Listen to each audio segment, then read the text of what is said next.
उसी पुस्तक को अभी मंगाया जाए। अगर उसे राधा शब्द हो मैं मुंह नहीं दिखाऊंगा कभी। ऐसा हो ही नहीं सकता, अर्थ का अनर्थ। हाँ?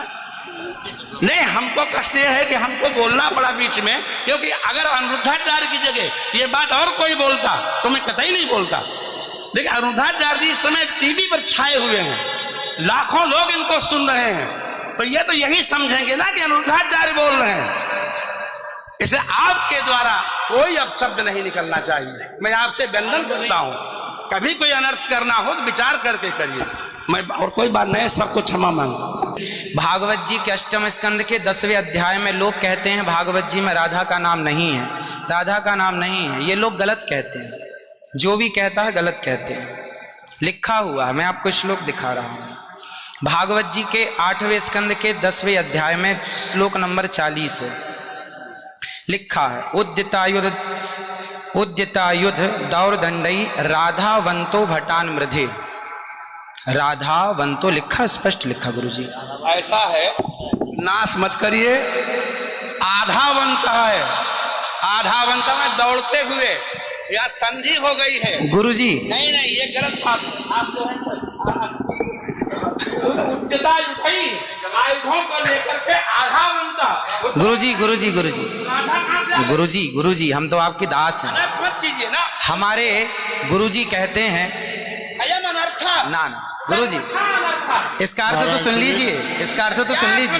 आप जब राधा बता रहे हो, सुनिए सुनिए गुरुजी, इसका अर्थ है राधावंतो भटान मृधे। इसका अर्थ गुरुजी ने बताया हमें। गुरुजी ने, हमारे गुरुजी, कोई गुरुजी नहीं बता सकता। हमारे गुरुजी कहते हैं बिल्कुल नहीं बना सकते, क्योंकि जब आप राधा बनाओगे तो सर्गे कहाँ जाएंगी? गुरुजी उद्यतायुधई ही गुरुजी, गुरुजी कहते हैं क्यों नहीं बोलते? गुरु शब्द है। अब चलिए, भागवत जी में दूसरा है बधू। बधू प्रयोग हुआ है, बधू प्रयोग हुआ है। तो बधू का प्रयोग ये है कि वहां श्री राधा रानी का ही स्मरण है। नहीं, लोग कहते हैं राधा नहीं है, तो राधा जी का जिक्र तो कई जगह है। राधा पदवाच्य बधू, जिसका अर्थ संकेत अर्थ हो या लक्ष्यार्थ हो और व्यंग्यार्थ हो, इन तीनों अभिधावृत्तियों के द्वारा राधा शब्द एक भी जगह भागवत में नहीं है। इसलिए जहां बधू शब्द है वहां भी अर्थ राधा है। जहां बधू है, ऐसे पानी का अर्थ जल भी होता है। जहां राधा है, जहां बधू है वहां राधा है। ऐसे थोड़े होता है। जहां आप जैसे लोग देखिए, आप विश्व हमारे गुरुजी ने बताया, ये हमारी क्या ताकत की हम बताएं? शब्दई ही अर्थानाम अभिव्यक्ति इनकी बात सारा विश्व सुनता है। महाराज श्री बोले हमारी बात 20 आदमी सुनते हैं। महाराज जी सुनता है सारा विश्व। त्रिपाठी जी महाराज, आचार्य जी, आपके चरणारविंद में मेरा निवेदन है कि अरे आप हटिए सामने से। आचार्य जी आप हटिए भैया।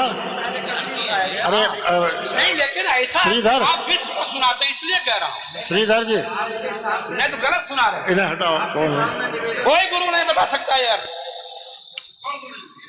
चलो गुरु जी का हम चलते हैं, अगर गिरिराज जी का आचार्य श्री गुरु जी ने कहा है कि यहाँ जो राक्षस हैं वो राधा रानी का स्मरण करके, जो राक्षस हैं राधा रानी का स्मरण करके और युद्ध करने चले।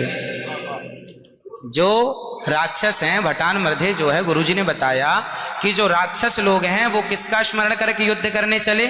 श्री राधा रानी का। ब्रह्म वैवर्त पुराण के अनुसार राधा ही मूल आधार है। यहां तक कि राम में भी राधा छिपा हुआ।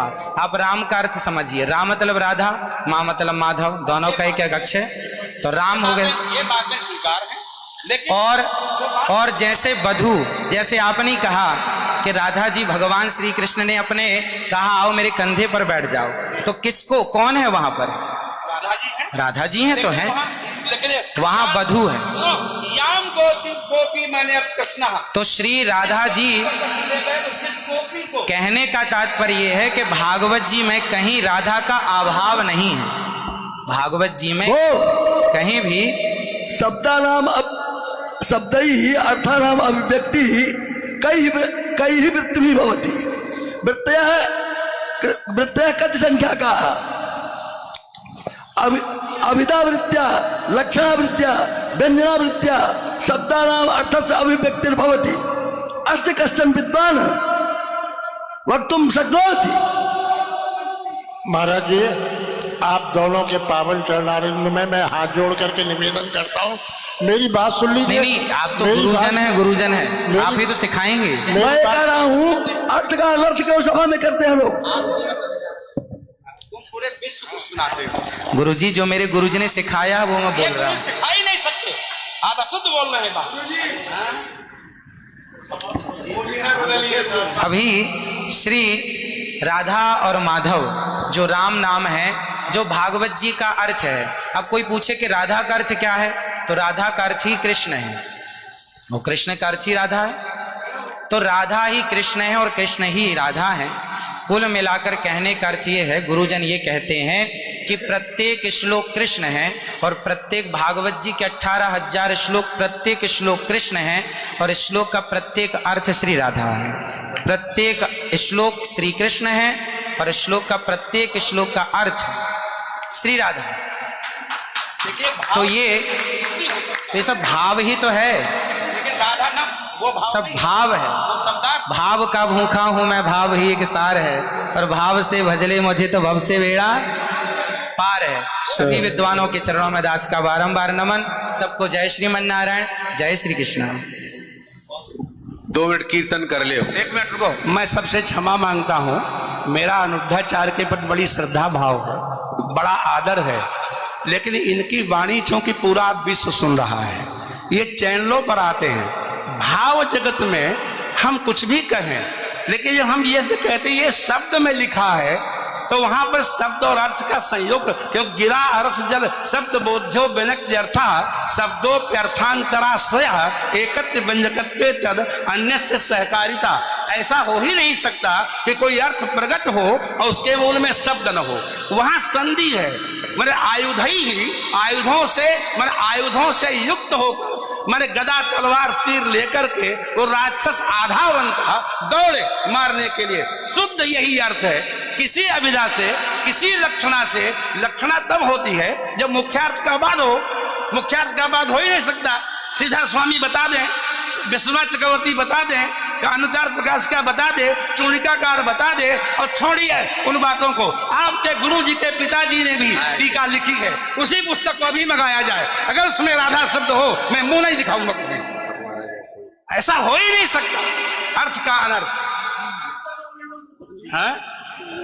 नहीं, हमको कष्ट यह है कि हमको बोलना पड़ा बीच में, क्योंकि अगर अनिरुद्धाचार्य की जगह ये बात और कोई बोलता तो मैं कतई नहीं बोलता। देखिए, अनिरुद्धाचार्य जी इस समय टीवी पर छाए हुए हैं, लाखों लोग इनको सुन रहे हैं, तो ये तो यही समझेंगे ना कि अनिरुद्धाचार्य बोल रहे हैं। इसलिए आपके द्वारा कोई अपशब्द नहीं निकलना चाहिए। मैं आपसे वंदन करता हूं, कभी कोई अनर्थ करना हो तो विचार करके करिए। मैं और कोई बात नहीं, सबको क्षमा मांगता हूं।